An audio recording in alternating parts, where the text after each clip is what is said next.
now I'm here in Belgium having a AI workshops, and there's I'm in Pelt, and there's a big exhibition, like an outdoor exhibition part of this one competition, and they asked me also to send images for as a separate exhibition as AI art, and they did a kind of a cool feature there, putting real documentary shots next to my AI work, and I'm here just showing some part of these, what's happening here. So here's some text about it, called confrontation. Of course, they want to kind of set up things a bit differently. AI work next to a documentary shot, but it was so funny that they actually selected these art pieces to kind of go together. So here's, for example, like a child, and then my picture about depression. So they try to match these images in some way. Here's some documentary images about the Great Freeze project. Kind of cool, always see them in print. So here's a comedian from the Great Freeze, some documentary images, and people have been guessing which are AI. Of course, when they are like next to each other, they're like pair and pair. But they've been thinking that, okay, this might be AI too, and I could easily generate that kind of image at the moment in AI. So that's kind of a cool. Hey, Leslie. So here's one of my older images from I think like 4 or 5 months ago. I just said to the Instagram also that this AI model is one of my all-time favorites because it creates all these distortions, and in the future we will be having trouble to create odd images with AI when everything is perfect, like all 5 fingers will be there. So this is one of my all-time favorite AI models that generates really, really cool documentary looking images, but then all these weird stuff in them. Some documentary shots, then some older images next to those images. I think this has been one that there's been most conversations. These are my peace angels that are already sick and tired of the whole war themselves too, and then there are next to it actual war pictures from Ukraine. So that's kind of a rather rough point of view to add these next to it, and a lot of conversations about this. Of course, heavy to watch these real Ukrainian pictures. My upcoming The Great Flood, of course. Some pictures of trash. My projects are sometimes really kind of environmental documentary stuff, or then like a human conditions, like this one is called The Fragile. Shows in a way aspects of human fragility. They are next to these kind of sport images. This is Beauty and the Blackness, taking stand on the oil industry, kind of mixing the kind of a beautiful woman in dirty oil next to some firefighters. Kind of an interesting take on there. And then the last, I think, some artistic pieces here. Yeah, next to another abstract kind of a cool piece. So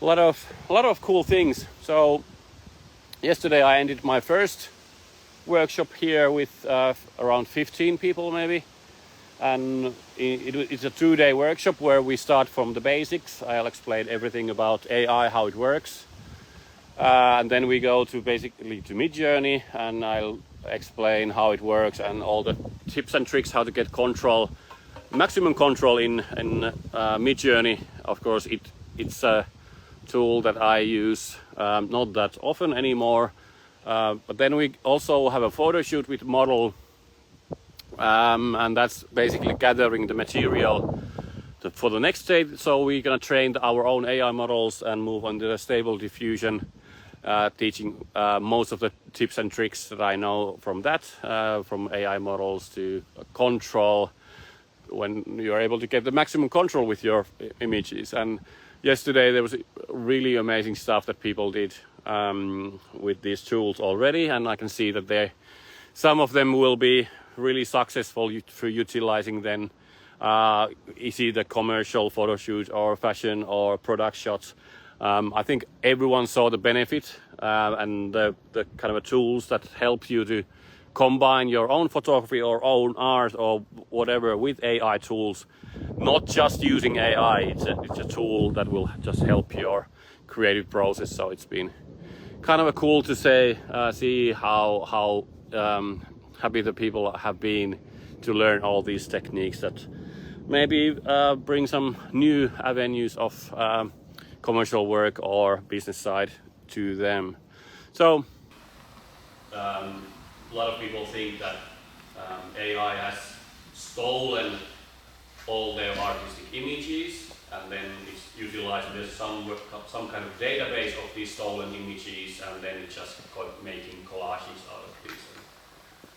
It's definitely not working like that, but these are the ethics things, because not everything of the trained material and how it's being trained is not, it's debated at the moment if it's okay to train on the public material or not. And I have my own point of view of that, and legal side comes years behind when we get these rules and instructions and legal things, how these can be done. EU is luckily kind of a somewhat okay with training any AI model with the public information that is everyone can go and see all the Picasso work, and you can train yourself by drawing how to draw like a Picasso. AI is just slightly more efficient and faster doing that.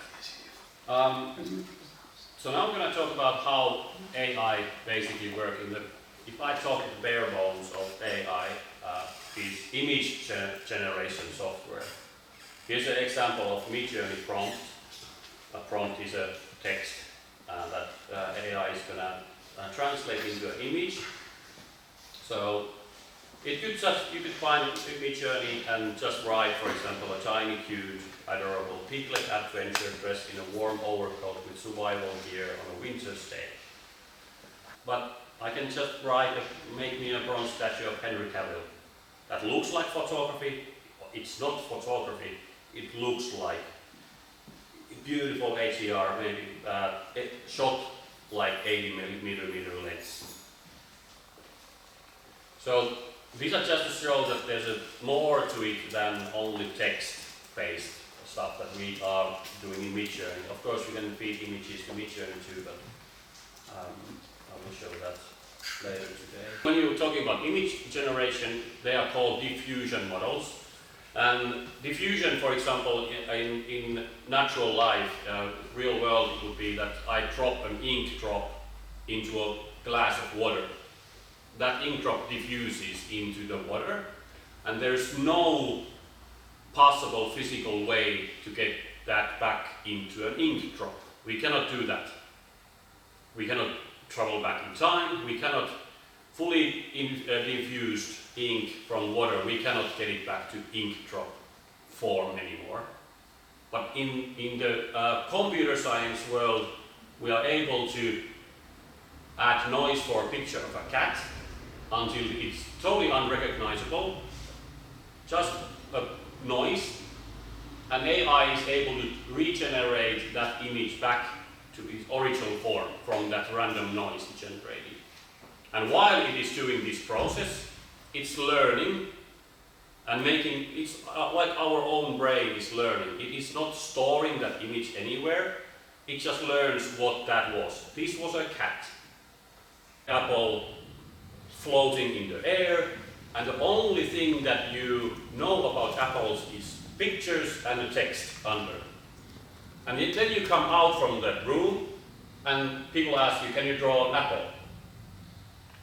You have seen green apples, red apples, and everyone, if you close your eyes and think about apple, every one of your apple is different at this point of moment. And AI works the same way. It only sees pictures and text. It doesn't understand what they are. It just learns apple, apple. And that's why, for example, it's having difficulties to draw, for example, certain things because it's about the training material. So as an apple, so it has seen hundreds of thousands or millions of pictures of apples. And then when I ask a single apple, it generates one of these things. It generates a noise, and from that, if I'm not defining color, shape, where, location, it's gonna generate generic random image of apple because it has seen so many apples. It's never the same. It has seen all the Picasso work, for example, and if I ask a painting by Picasso, I would never guess if I would see picture like in the lower part that they are not by Picasso. I would believe immediately. Again, these are the ethics and the problems in the future because these are getting saturated all over the internet on the alt text that this is a painting by Picasso while it's not. So this is disrupting the information to how I'm going to be sure that Wikipedia pictures of Picasso is pictures of Picasso. I can update it myself if I want. So this will be the future, one of the problems. So for example now, if I would have only the AI that knows different apples and then, for example, everything about Picasso, not only painting, but all the words are tied to Picasso, I could also ask that, can you make me an apple by Picasso?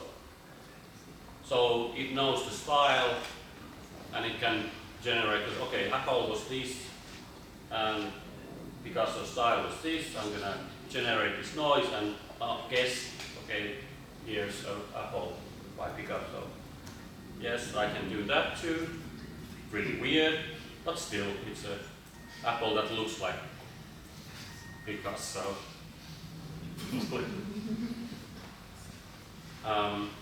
So that's how it's. And there's always like laughter. I'm pretty sure everyone of you has anything to do with AI. Even you have been laughing that there's 6 fingers and 3 fingers and 10 fingers in one hand.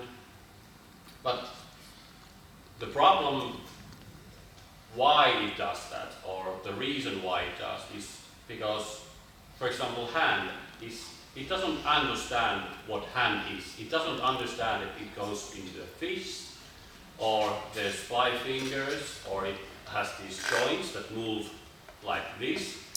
And imagine that only input the AI model had was pictures of hands in this one group.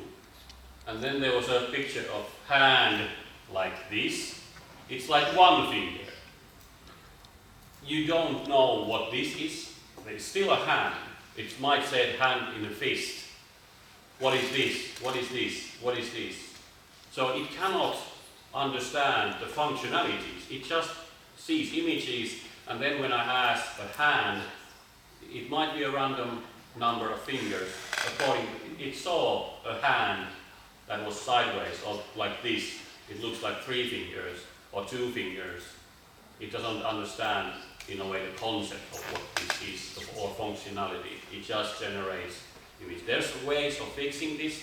This has been one of the most, on my point of view, one of the most weirdest things that people are staying away from AI because it generates 6 fingers. And I just don't understand. I mean, it generates photorealistic images of human